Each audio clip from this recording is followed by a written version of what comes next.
کدی ککھاں وانگ رلائے تے کدی کہایا کنبا سارا سر نیزے اتے چڑھائے سجنا یار مناؤن دی خاطر اساں کی پیس وٹائے فرماتے میں نا مانگنے والا بھکاری بن کے مانگنے والا میں امیر باپ کا بیٹا تھا پر میں مانگنے والا بن گیا میں نے پھٹے پرانے کپڑے ایک دروازے پہ 1 دینار امام صاحب کا بھی دروازہ آیا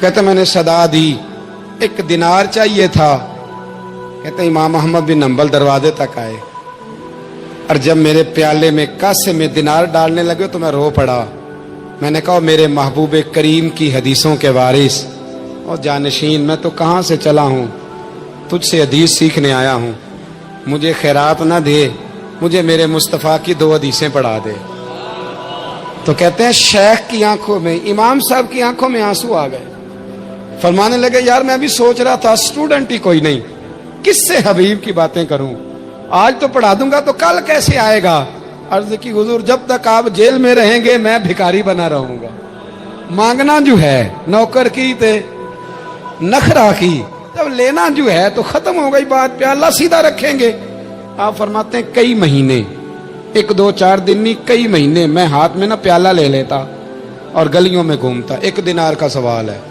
استقامت صبر حوصلہ آپ فرماتے ہیں امام احمد بن حنبل کا دروازہ آتا تو وہ 1 دینار بھی روز دیتے اور حدیثیں بھی روز ہی پڑھاتے آپ فرماتے ہیں کہ پھر وقت بدل گیا پھر حالات تبدیل ہو گئے بادشاہ چلا گیا اور نیا آ گیا فرماتے ہیں وہ امام صاحب کا عقیدت مند تھا اس نے مدرسہ بڑا بنا کے دیا اس نے مسند بچھا کے دی پہلے دن جب امام صاحب مسند حدیث پر جبہ پہن کر امامہ باندھ کر خوشبو لگا کر ممبر پر بیٹھے حدیثیں بیان کرنے فرماتے ہیں جب میں آیا نا سامنے تو میں انہیں دیکھ کے رو پڑا وہ مجھے دیکھ کے رو پڑے فرماتے ہیں انہوں نے کہا رستہ چھوڑ دو اسے آگے آنے دو جب میں آگے آیا تو امام صاحب فرمانے لگے پہلے بھی بڑا پڑھایا تھا اب بھی زندگی بھر پڑھاؤں گا پر جس صبر اور استقامت سے تو نے پڑھا ہے جو مزہ ان دنوں میں آیا ہے شاید دوبارہ کبھی نہ تھوڑا حوصلہ پیدا کرے تھوڑا استقامت کا مظاہرہ کرے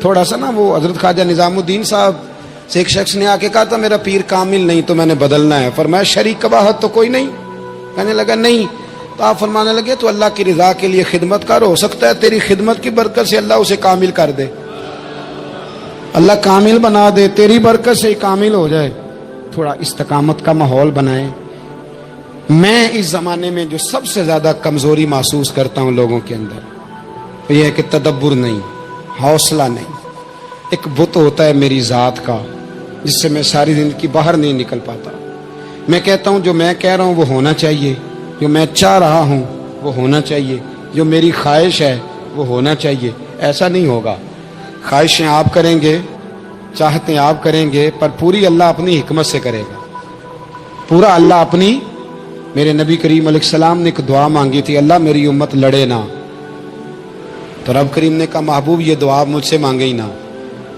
اس میں بھی اس کی حکمت ہے کہ آپ کو حق پہچاننا ہے خدا را اللہ پہ چھوڑیں ہم بڑے بے حوصلہ ہیں ہم بڑے کمزور ہیں ہمیں تو اللہ تعالیٰ خیر کرے اب تو زمانے میں جو دعائی سب سے زیادہ بکنی چاہیے وہ وہم کی دعائی ہے وہ سب سے زیادہ بکنی چاہیے ہر چوتھا آدمی اس وہم کا شکار ہے کہ جانے کیا ہو جائے گا کچھ بھی نہیں ہوگا وہی ہوگا جو منظور ہے آپ کو تو ماشاءاللہ یاد ہے وہی ہوگا جو منظور ہے کچھ چیزیں اللہ رسول پہ چھوڑیں صبر کے ساتھ استقامت کے ساتھ ایک بات میں نے شروع میں کی تھی پھر دہراتا ہوں آخر پہ یہ سوچ لیں کہ آپ حق پہ ہیں کہ نہیں آپ سچے ہیں کہ حضرت عبداللہ ابن زبیر امام حسین کے بعد یزیدی فوجوں کے خلاف نکلے تھے آپ کے کچھ ساتھی شہید ہو گئے تھے اور کچھ پیچھے کی طرف چلے گئے تھے پسپا ہو گئے تھے حضرت عبداللہ ابن زبیر اکیلے رہ گئے تھے اس وقت آپ کی والدہ حضرت اسماء بنت ابی بکر صدیق 90 سال عمر تھی اور آنکھوں سے نابینا تھی فرماتے میں اپنی اماں سے مشورہ کرنے آیا میں نے کہا اماں میرے کچھ ساتھی پیچھے چلے گئے کچھ شہید ہو گئے میں جہاد میں اکیلا رہ گیا ہوں حکم کیا ہے تو اماں کہنے لگی عبداللہ پہلے یہ بتا تو حق پہ ہے کہ نہیں میں نے کہا اماں ہوں تو میں حق پہ پر مجھے تیری بڑی فکر ہے تیری 90 سال عمر ہے یہ تو میرے جو مقابلے والے ہیں یہ تو بڑے سخت گیر لوگ ہیں, میری لاش کے ٹکڑے ٹکڑے کر دیں گے, تو برداشت کر لے گی؟ تو حضرت اسماء نے پتہ کیا دلیرانہ جواب دیا تھا کہ بیٹا بکرے کو تکلیف صرف ذبح ہوتے وقت ہوتی ہے, جب اس کی کھال اتارتے ہیں پھر اسے کوئی تکلیف نہیں ہوتی, جب اس کے ٹکڑے ٹکڑے کرتے ہیں اسے کوئی تکلیف.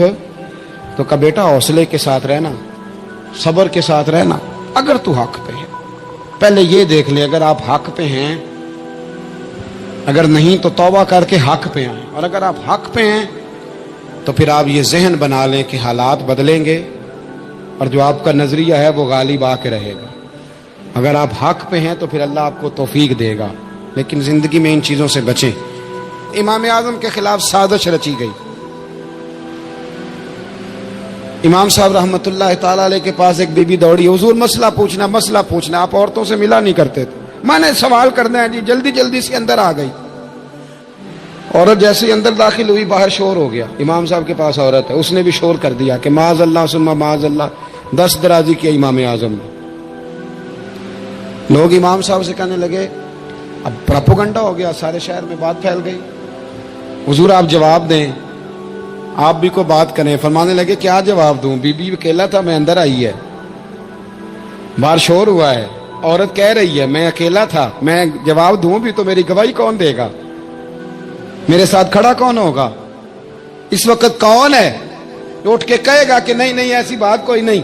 یہ تو ماحول تو اور رخ اختیار کر گیا, تو حضور اب کیا کرنا ہے؟ تو آپ فرمانے لگے کرنا کیا ہے, میں کوئی لاوارث ہوں, رب رسول کا ماننے والا ہوں, میں فیصلہ اپنے اللہ پہ چھوڑتا ہوں. وہ بھی تو عدالت ہے نا. مصیبت یہ ہے کہ میں اور آپ سارے فیصلے خود کرنا چاہتے ہیں, حالانکہ خود کچھ فیصلے چھوڑ دینے چاہیے, وہی ہو تو بہتر ہے. فرمایا اللہ رسول پہ چھوڑتا ہوں, ختم ہو گئی بات. اب میں دلیل دوں گا بھی تو میری سنے گا کون؟ اس طرح کے ماحول میں کئی دفعہ آپ دلیل دیتے بھی ہیں تو کوئی سننے کو تیار ہے, وقت فیصلے کرتا ہے, کون سنے گا؟ فرمایا بس ٹھیک ہے. لے گئے پکڑ کے کوتوال کے پاس, تھانے میں بند کر دیا. اب اتنا بڑا امام ہے, تھانے میں بند ہے, عورت بھی باہر بٹھا دی گئی. امام صاحب نے اس سے کوئی ڈسکس نہیں کی. جب اندر تشریف لے گئے, سپاہی 2-3 کھڑے تھے. امام صاحب, او ہو رب کریم کے بندوں کا وہی طریقہ.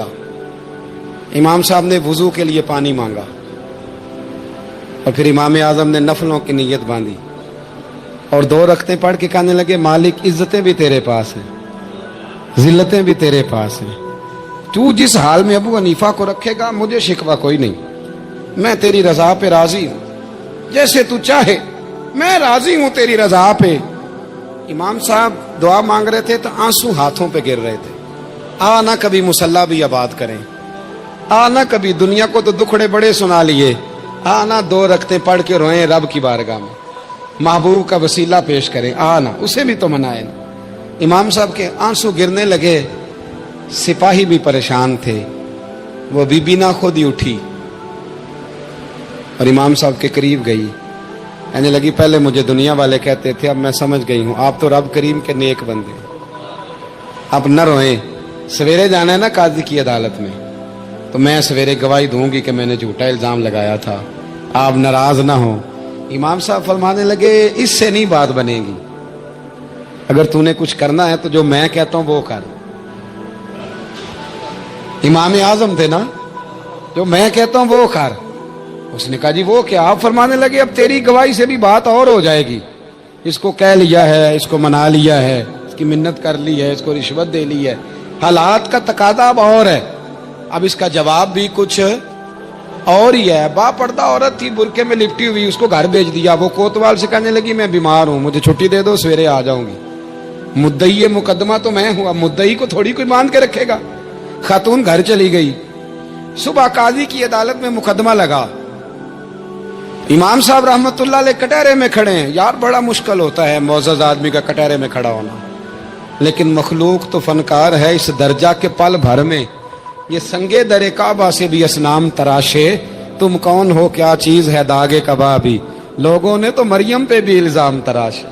یہ نہیں نا باز آتے لوگ, پھر مرضی ہے نا ہونا, کٹہرے میں کھڑا ہونا پڑ ہی جاتا ہے. کٹہرے میں کھڑے ہیں امام اعظم. تو قاضی پوچھتا ہے آپ کی بڑی قدر ہے, بڑی اہمیت ہے, تو آپ اس عورت کے بارے میں کیا کہتے ہیں؟ تو امام صاحب فرمانے لگے یہ جو کہہ رہی ہے اس سے پوچھ لیں. تو خود خاتون کہنے لگی میرا امام صاحب سے تعلق ہے. آپ فرمانے لگے ٹھیک کہتی ہے. ساری بھری عدالت سب لوگ حیران. حضرت تعلق ہے؟ فرمایا ہاں. کس طرح؟ فرمانے لگے میری بیوی ہے، زوجہ میری اہلیہ ہے. کہا جناب کس طرح؟ فرمایا محلے کی بیویاں بلا لو، اس کے ابا کو بلا لو، چہرہ دکھا لو. وہ سارے لوگ جمع ہو گئے، چہرہ کھول کے دیکھا تو امام صاحب کی زوجہ تھی. امام صاحب نے اس خاتون کو کہہ کے بھیجا تھا کہ یہی برقع میری بیوی کو دے کے سویرے بھیج دینا، یہی والا برقع جو تو نے پہنا ہے اب گھر جا اور میری اہلیہ کو یہ برقع دے کے بھیج دینا. وہ برقع دے کے اس نے بھیج دیا. جب امام صاحب رحمت اللہ علیہ کی اہلیہ ثابت ہو گئی کہ یہ تو امام صاحب کی اہلیہ ہیں جو کھڑی ہیں، اب وہ جو سازش رچنے والے تھے وہ دائیں بائیں دیکھ رہے تھے. تو امام صاحب نے ایک بات کی جو بڑی شاندار ہے.